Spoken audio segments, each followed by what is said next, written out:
Gemini, hi, welcome to Mr. Queen PH at ito ang inyong monthly reading for March 2025. So if you're interested in private readings, meron tayong link sa description at sa pinned comment. Pakicheck nyo na lang information kung paano mag-book for a private reading. And please subscribe to our channel to show your support, like, share this video, at comment na rin kayo kung kayo ay naka-resonate. Okay, let's see. Gemini for March 2025.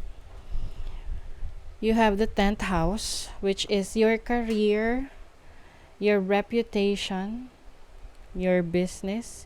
You have Venus in Aries. Okay, wow. So, some of you pwedeng merong new beginnings sa inyong trabaho, sa business ninyo. Venus is the planet of money. This is luxury, love. So I feel like you have this certain passion, no? Meron kang passion ngayon for your career, for your business, na yan yung nagiging drive mo to do better, no? I see a lot of inspiration. So inspired ka ngayon sa career path mo, sa trabaho mo. And you are getting a lot of attention din, no, sa trabaho, sa career mo, or sa business mo, especially if you are into social media or you are in a big community or kahit na sa workplace lang, no. So you are gaining a lot of attention. Maaring iba sa inyo, you will start a business na para siyang impulsive, pagiging impulsive sa business.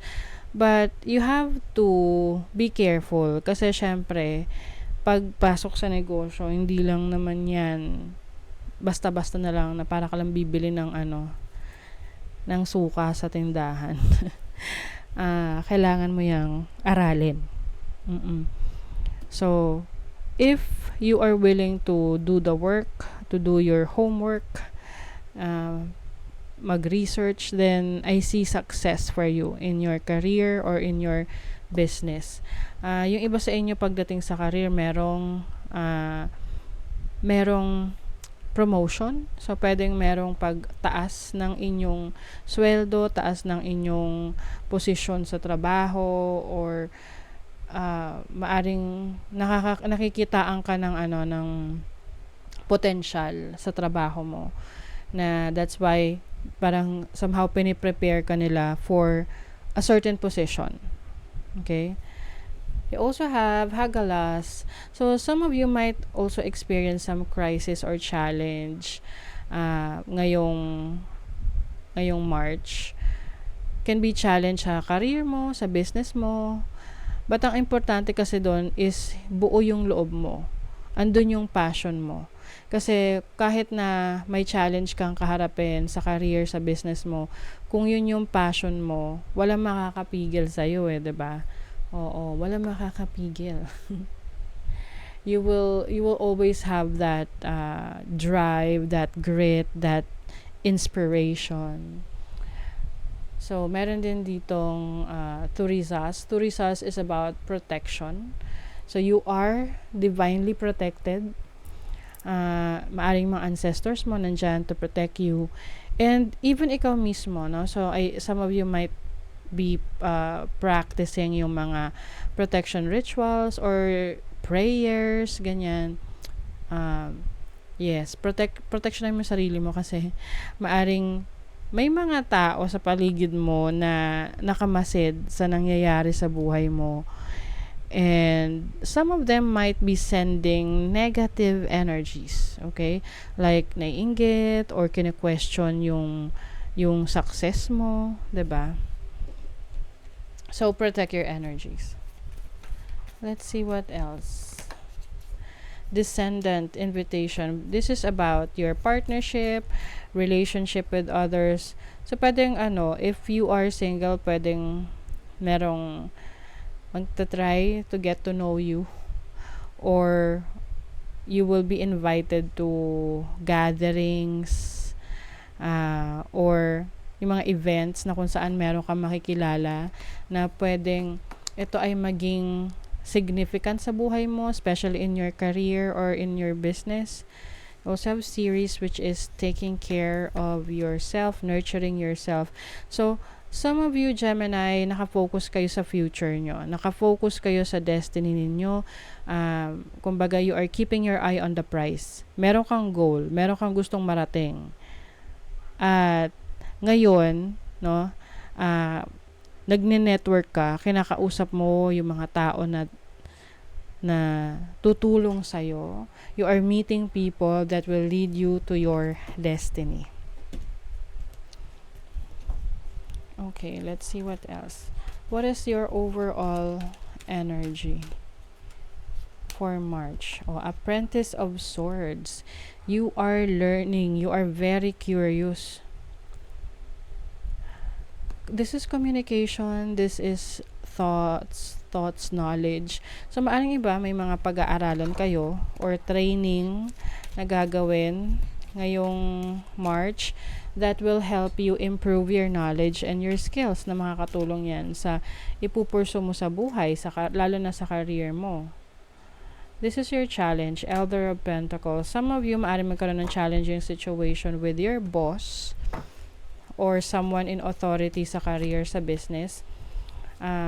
Or yung iba naman, ang challenge ninyo is how to manage your time, your finances, your energy sa mga inaasikaso mo, especially sa career mo or sa business. So, kailangan maging mindful ka sa paggamit ng oras mo, ng panahon mo, ng energy mo para hindi naman masayang sa mga hindi, parang mga walang kakwenta-kwentang bagay. Oo. So, your opportunity is the devil. Ooh. As an opportunity, maaring meron kang parang magkakaroon ka rito ng obsession, no? Obsession about success o obsession about being on top. Oo, kasi the devil is energy ng Capricorn, which is someone na overachiever or wanting to be the best or doing their best para ma-achieve nila yung kanilang goal sa buhay.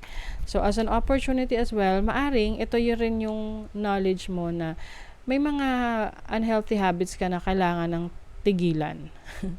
Oo, nagkakaroon ka na ng awareness na, okay, ito, procrastination, pagiging tamad, hindi na to nakakabuti sa akin, so I have to let go of that and train yourself na mas maging productive.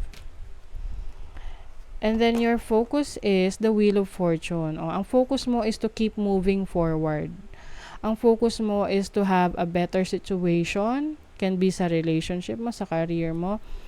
May helping hand dito. Someone is also going to help you share yung kanyang kaalaman or will give you assistance para makaalis ka sa sitwasyon mo at makarating ka sa isang mas magandang destinasyon. And then your blessing is the Star. Wow, ang ganda ng blessing na to kasi the Star is about wish fulfillment, seeing your dreams unfolding, no? So kumbaga, may mata, nakikita mo or makikita mo na ngayong March yung pangarap mo unti-unti natutupad, nangyayari na para sa'yo.